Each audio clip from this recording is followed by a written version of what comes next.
Le monde de la musique est en deuil. Il a été annoncé ce mercredi 24 mai 2023 que l'immense Tina Turner venait de s'éteindre à l'âge de 83 ans.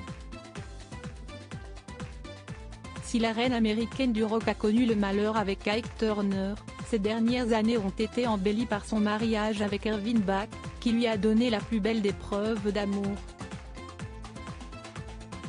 Tina Turner est morte. CST, son agent qui a annoncé la triste nouvelle, et le monde de la musique comme les fans, est en deuil.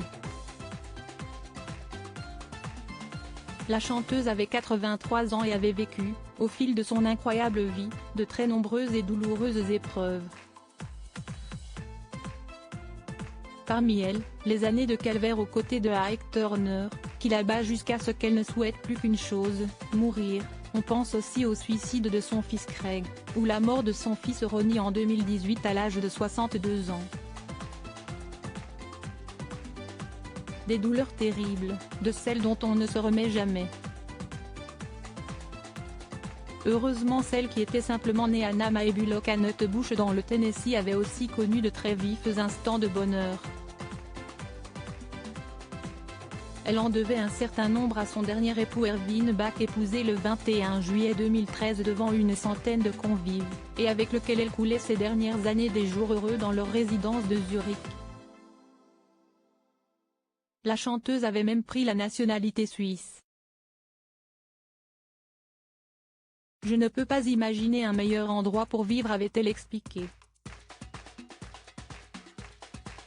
Ervin n'a pas hésité à lui donner un rein. L'interprète de Simply the Best, qui a notamment connu un accident vasculaire cérébral et un cancer, et a également souffert d'une insuffisance rénale qui a conduit à une greffe en 2017.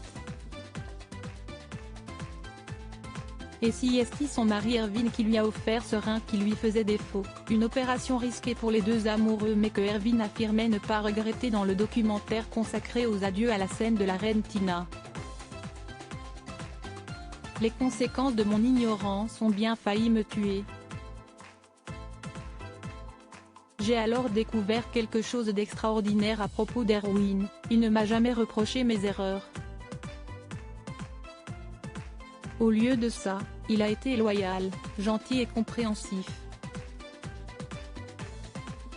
Il était déterminé à m'aider à rester en vie, confiait Tina Turner à l'époque. Au moment de leur rencontre, il est cadre chez EMI, la maison de disques de la chanteuse. Un jour de 1985, Ervin Bach est à Cologne, il attend la star, il est là pour lui offrir une Mercedes. Elle a 46 ans, il en a 16 de moins, mais peu importe. Entre eux, CST, un coup de foudre instantané, racontera Tina Turner dans ses mémoires. Auprès d'Erwin, la chanteuse aura connu ce que Ike ne lui a jamais donné, une histoire d'amour simple et sincère, exempte de violence. Une seconde vie pour réparer la première. Tina Turner est partie, Ervin Bach est sans doute inconsolable.